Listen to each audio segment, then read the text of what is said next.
Hey guys, welcome back to the channel. Today we have another teardown video. We're going to be tearing apart this Honda EGR valve. Now before we go ahead and do so, if you guys haven't subscribed to the channel, hit the subscribe button down below and definitely smash that like button because it helps the channel out. With that said, let's go ahead and get started on today's teardown.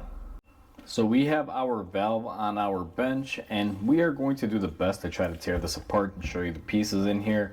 But I have a feeling this may be a little bit more difficult. So there's these 4 screws down here that we're going to be removing. They are Torx configuration. So let's go ahead and loosen these up. Now, I'm hoping this will loosen up the base, but we're going to find out together here.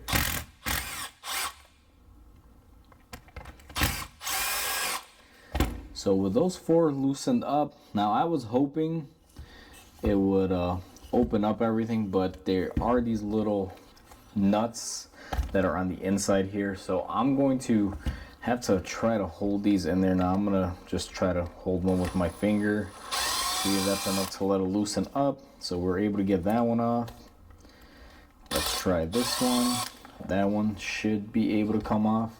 Now this is gonna get a little tricky because they have a nut on the inside and it's not welded or anything, so I'm going to use my pocket knife to hold this other one here, and that one is loose and we have one left. Now hopefully we can get this bad boy open up here.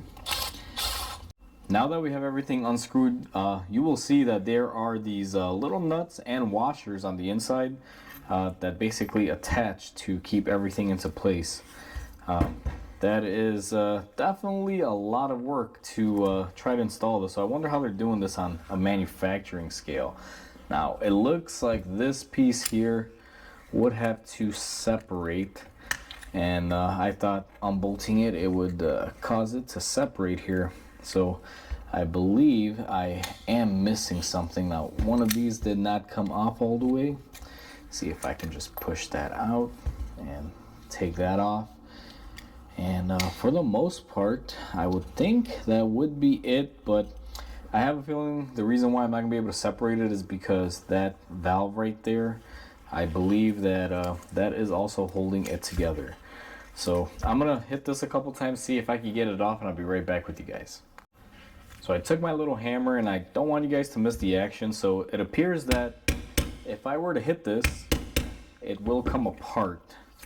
But just as I feared, this valve here, it's not allowing it to open up all the way. So I have a feeling that I gotta spin off that little Allen head that we have in the center there. Let me go ahead and get a tool and see if we could get that off. So I took this to my bench grinder and I was able to weaken it enough, and you guys can see it's kind of like a big ring that's just compressed into place. All we have to do is peel it off just like that, and that's what reveals the top over here. With the ring removed, what we can do is just go ahead and remove our top. Now I expect this to just be a motor that basically lifts up. Now I wonder right there if that's the little screw that is holding our valve in. So what I'm going to do is go ahead and put that in there, and let's see if that is the case. And sure enough, yep, you can't see it on camera, but that is what holds the rest of it on. That's why I was not able to remove it. So let me grab I believe a 10 millimeter so we can unscrew that, and we should be able to get our valve open. So it's an 8 millimeter. I'm just going to use my old basic Craftsman here. I'm going to hold it up top, and then we're just going to unscrew this the rest of the way just like that. And once we unscrew that, you guys will see our valve portion comes off.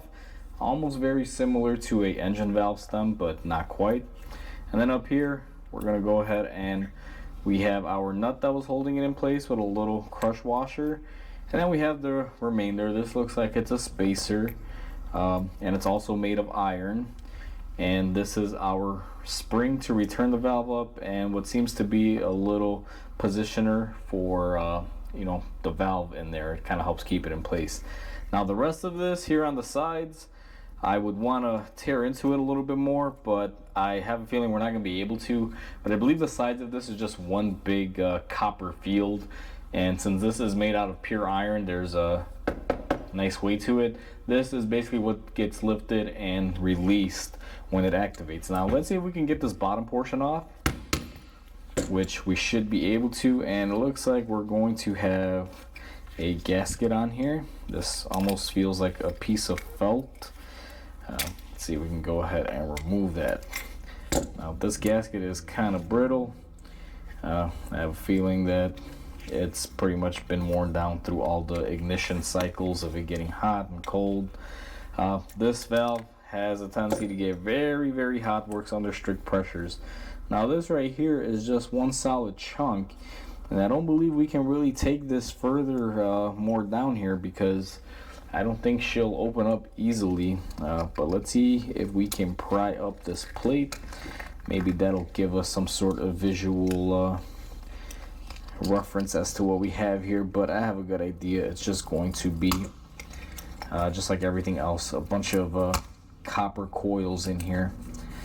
Now I hear it, but that's just the connector breaking off.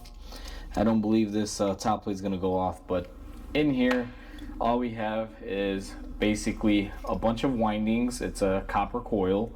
We have this piece in here, and what this does, depending on if it's energized or not, it'll slide in and out of there just like that.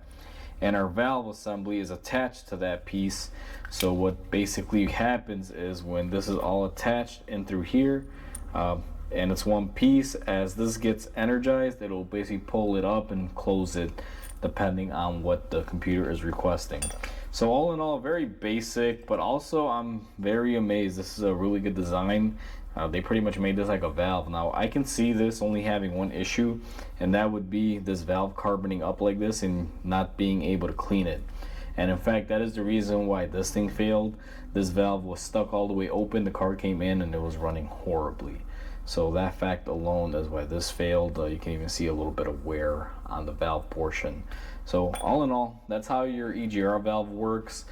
This did come off of a Honda Accord, but it's pretty much the same for most Hondas of the 90s to 2000s vintage. This valve design is pretty much common on all of them. They just will probably have different bottom ends here, but it all varies depending on the make and model and the year. So that's what's inside of an EGR valve, guys. Hopefully you guys enjoyed. Please comment, like, and subscribe because it definitely helps the channel grow. Hope you guys have a wonderful day, and I'll catch you guys on the next video.